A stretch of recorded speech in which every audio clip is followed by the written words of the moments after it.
Hello and welcome to another exciting episode, the Power Minutes, and we have a special guest, Pariwash, a student of Rehan School Korangi Campus.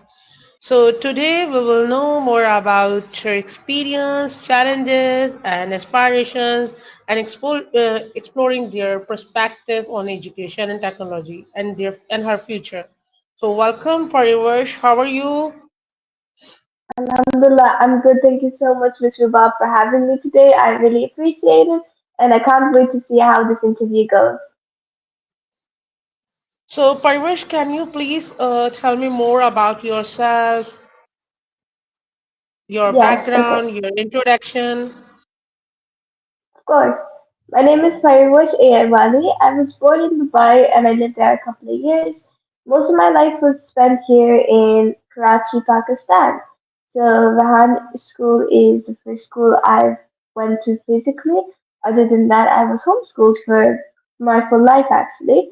So really cool experience. And in Rehan School, I'm learning about prompt engineering and other various of AI fields.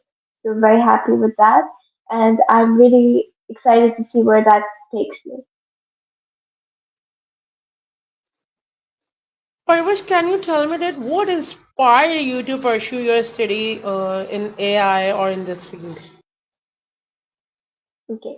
So as far as AI goes, I'm not including Rahan School, but for I would say that my grandfather is like really big on AI and such, and he has been such a supporting hand and like really helping me leverage AI. So I have like 90% of my thank yous go to him for one, like, let's see. So I used to be Pariwash coding Wali before AI Wali, and then my grandfather, he said that switch it to AI Wali.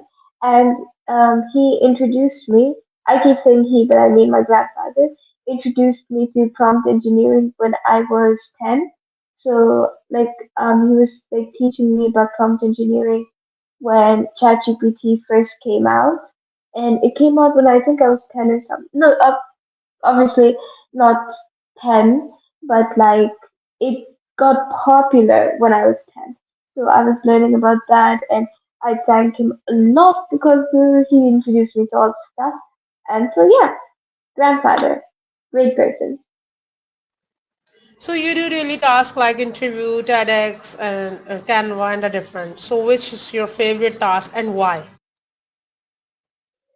I wouldn't consider interviews my daily task because I feel like I don't do enough interviews, and everyone does say that. So it's more of my monthly task. Unfortunately, we'll change that, but for now it's like that. So my favorite task will, believe it or not, be conducting interviews. It can, depending on how it goes, it can be very funny, informative, or something. But I enjoy conducting interviews. It's super fun to like learn about different people. I was like, it sounds cheesy, but stuff.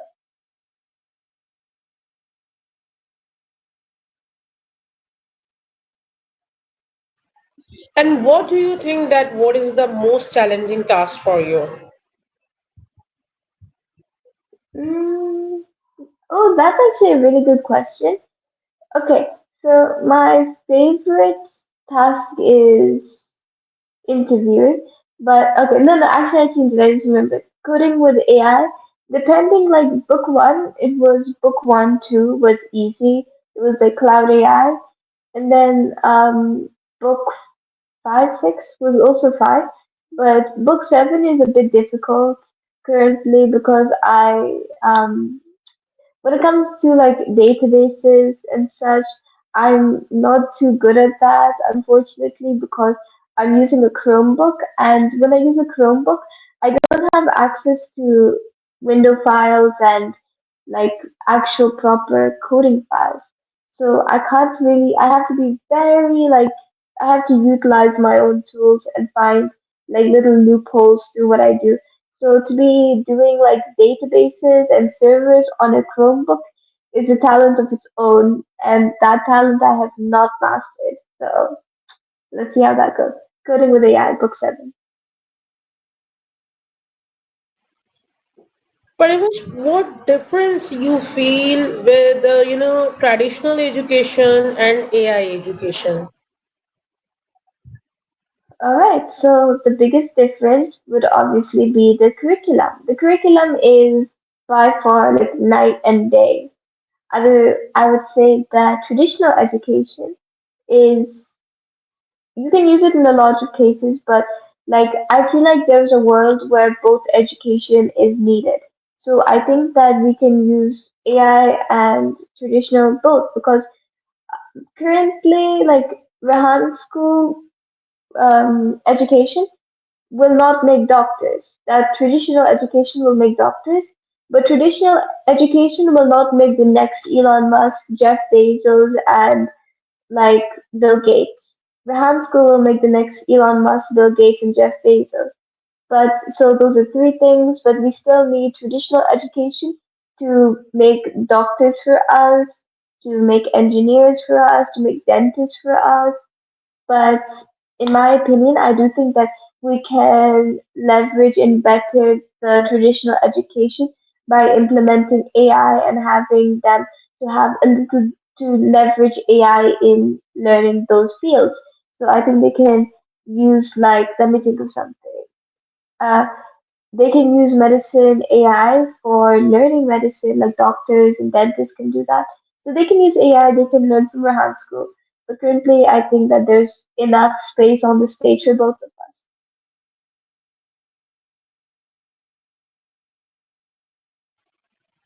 Okay, as you are is AI Wali, so what is the reason behind it and why you choose AI? All right. So the reason I chose AI was, as I mentioned, my grandfather. My grandfather has been throughout this journey in discovering about AI, ChatGPT, and prompt engineering. He was the one that not like necessarily he pushed me to go for AI Wally. He said that it'll be like the future is going towards AI, yes. So it's good that I prepare in advance for the future and I can prepare by starting here. So I was coding Wally before, but even then, when I was coding Wally, I would use AI for my coding. So my grandfather said that, like, you're already using AI, and I would make videos on AI already. So, like, my reviews were about AI. So my grandfather just said that change your name, it sets the brand, and so I did that. But otherwise, it wasn't just that he outed me to do it, rather, I was also inspired by um, mine and his journey together in the field, so I did it.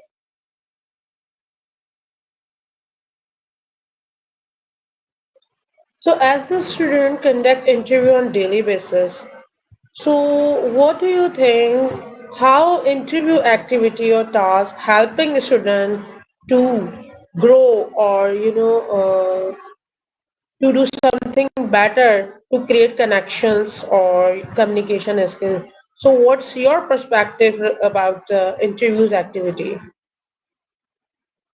I think that as, uh, I think that as far as interviews go, it is very beneficial for expanding your knowledge on other cultures and understanding things around the world. Because if I wasn't conducting interviews, I probably wouldn't know what a structural engineer was. I know about engineers, but I had the opportunity to ask what is structural engineering. So interviewing introduces you to jobs you didn't know existed, to cultures you didn't know anything about, and most importantly, it expands your knowledge on diversity and also communication and confidence. You learn about body language, how to talk professionally, and much more. I think that it is beneficial to network, and that is what interview does.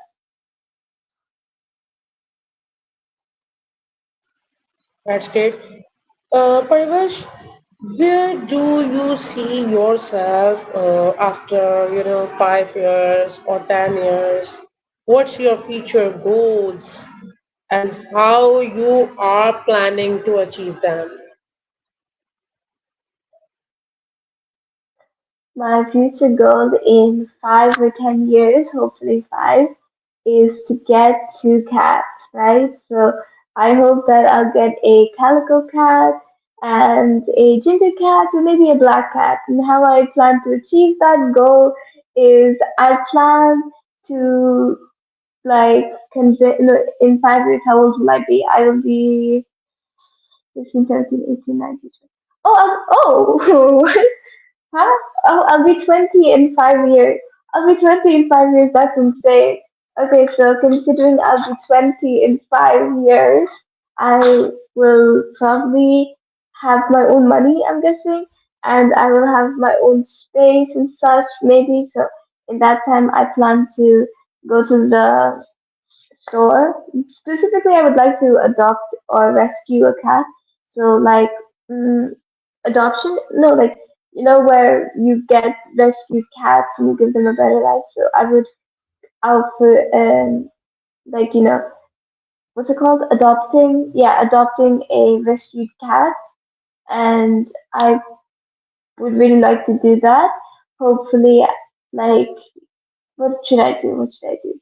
Right, so about that, maybe give it like 2 things, I don't know.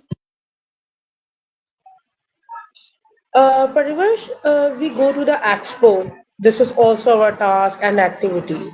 So, what do you feel and what do you think? These all are activities are important for students? If important, so how?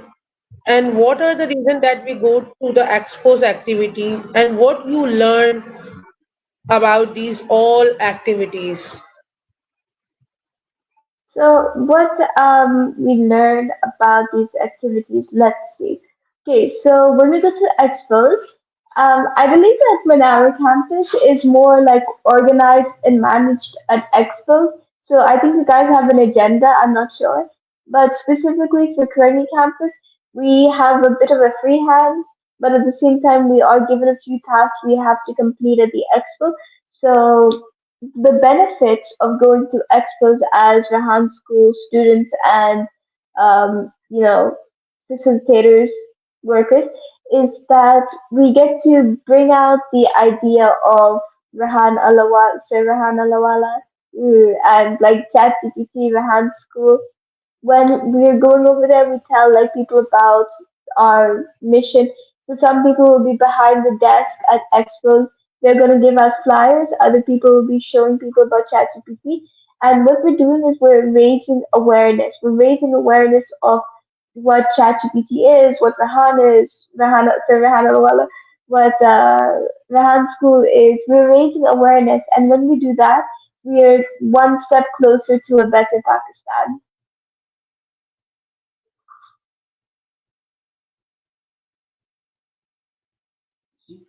Okay, tell me about your daily activities after the school. What things or what activities do you like most? Right, so story time. This interview was scheduled for 4 o'clock, but I was sleeping at 4 o'clock. So I think that is my after school activity, as we can see. Right.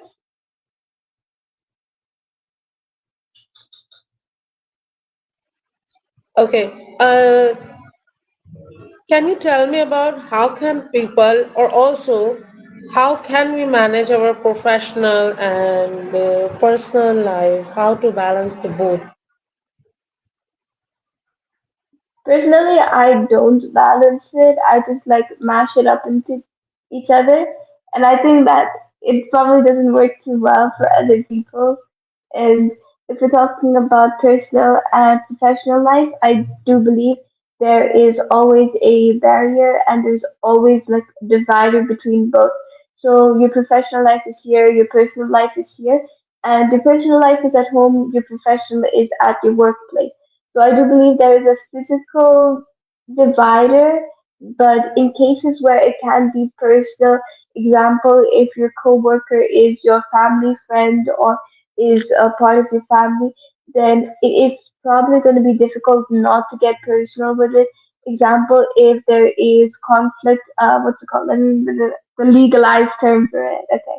Um, conflict of interest. Yes. So conflict of interest is when there is personal conflict or issues between a professional, like relationship, you can say. So example, you might if your coworker is saying that we should go for like 50% investment, you say no, not because you don't like the idea, but because you don't like them as a person and you think they're annoying, they're irritating, because you know them on a personal level. So you're like, oh, I know them for the past 3 years and they're one of the most annoying people I know. So I don't want to give them that 50% investment, not out of my professional opinion, but out of my personal like feelings, you can say. So I do believe that it's important to divide um, hatred and many other like you should be able to divide both emotions. And I think that in situations like that it's important to not make decisions while you're angry or something. Like if you're in a meeting, then I do think it's important that you do not like make the decision to not give them the 50% investment, because in that situation, in that current time, you're angry. You should like just wait it out and see what you think about the idea, not the person, the idea of 50% investment. So yeah, that's about it.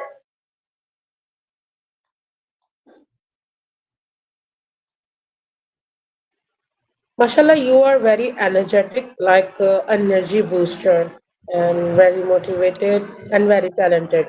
So, what is Thank the you. secret of beauty that you are really amazing girl? So, would you like to share the secret? Sure, if you share your secret first, then I'll share my secret. No, no, but actually, I will say that there is really no secret to it, genuinely. You know, you just, there is no secret. It's, I guess, like good hydration takes you a long way. You know, like you can't be very cheery, can't be very energetic if you haven't had a glass of water. So drinking water is important, and many people should give it a shot. And if you get a magic lamp, so what three wishes you would do? Okay, so if I got a magic lamp, I would say that like, oh, you're asking me what my three wishes would be.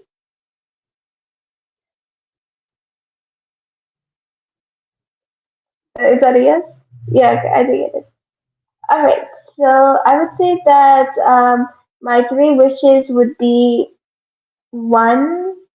One, I would like to be content with myself. I would like to, you know, like what's the word for it? Yeah, be content with myself, you know, be happy with the person I am. And I wouldn't say that necessarily that would mean changing my opinions on myself, but rather being the person I want to be to its full extent, which will ultimately make me be content with myself. That's number one. Number two is I would wish. Okay, let's try to make these all not so selfish. Second wish would be something not too cheesy, something not too cheesy. I don't want to get too like icky with it, so I'm gonna keep it like very baseline foundation. Second one will be that I would want Pakistan to be in like a better position. So whatever that means, and I do hope that it resolves its like little issues. So I don't know if one lamp will save the traffic over here or the government or like the other nine issues, but I would hope for a better Pakistan. And another one would be that I would hope that like a majority, and if possible, all like people were guaranteed safety. I think that that one is out of the full list. That one is the most important one. You know, being content with myself. That's a me problem. Then Pakistan, that's a nation problem. But national safety is one of my biggest wish. I believe that everyone from little kids to adults to elderly people deserve to have like a sense and a feeling of safety in their own home.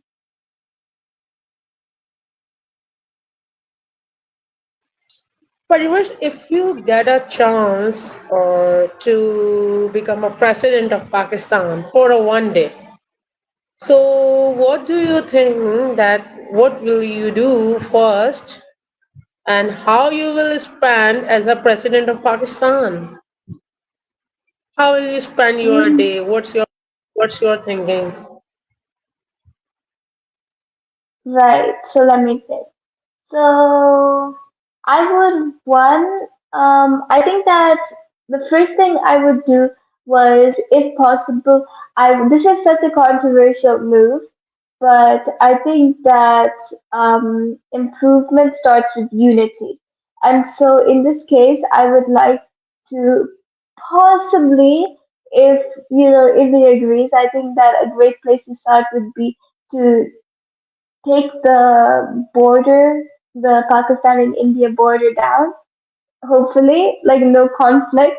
And then the second thing I would do is that I would stop allocating like 80% of Pakistan's GDP to the army and allocate 60% or a proper percentage of our GDP into education. So I do believe that, our army is important, yada, yada, yada, but allocating 80%, it's too much, okay? Next, I would make it so that currently Pakistan, it's that like people who are in the army, they're not necessarily able to leave, right? So if you're in the army, you already joined. Then after that, to leave, you'll have to pay 6 lakh or more, depending on how long you spend. So personally, I would make it so that it's a free decision, and they shouldn't be held up by like their financial state, because I don't think that because I should use their financial state against them to protect their country. That'll just make them hate our country. And I think we need passionate army. We can have a smaller army, but as long as that army is passionate, it's good. Next, I would definitely do something about road traffic. I believe that it is way too hectic. So like currently there is, if you just take a literal ride through like Pakistan, you're gonna see that on the road there's like these dams, not dams, what's it called? I don't know what it's called, but it's like open gutters. So like it's like this, and then there's water, and it's lower than the road. So I would cover the uh, top of it.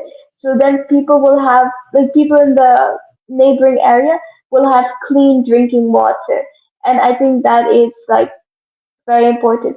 Next, I would like, for specific areas of Pakistan, I would ban Nestle, because Nestle has said to have been taking Pakistani waters from its people and then selling it at double the price to the same people. And this caused a water shortage in the small villages. So, for a multi-million dollar company to be stealing water from small Pakistani villages, I think it's disgraceful. It's very disrespectful, dishonorable. So I would remove Nestle, so they will stop, using our water against us. Another thing I would do is that I would, let me remember. Right. So I will make it so that we're importing less goods and that we're creating more. So I would try to have it that rather than us, rather than like a huge importation of Lay's and a lot of exported brands, I'll make it so that there's a higher demand and like there's more quantity. I'll try to make it available for there to be more quantity in local brands. This way, we're able to grow the economy more rather than growing the US economy or the German economy by buying Lay's and like a lot of other stuff.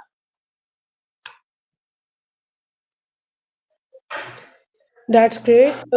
Thank you so much, Parivash, to give your opinions and share your ideas and your future goals. Here, just I would like to know that what message or suggestion or advice you'd like to give my audience and the students of all Rehan School, Munawar Campus, Korangi Campus, Online Campus, who is watching you at this time or will watch after this video. So, what is the important message for all of them? Important message is to stay consistent. Consistency builds foundation and foundation builds buildings. So if you want buildings, if you want Burj Khalifa, you should be consistent.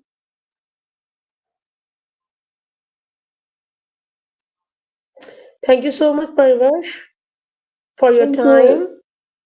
And I'm really thankful to you and really enjoy our conversation and podcast with you. So, goodbye and Allah Hafiz from my side. Inshallah, we'll meet you in another episode. So, all my audience and the beauty and the cutest Parivash, one and only Thank you. amazing person. So, thank you so much, Parivash. Inshallah, we'll meet you next time. Till then, bye bye. Allah Hafiz. Allah Hafiz. Thank you so much.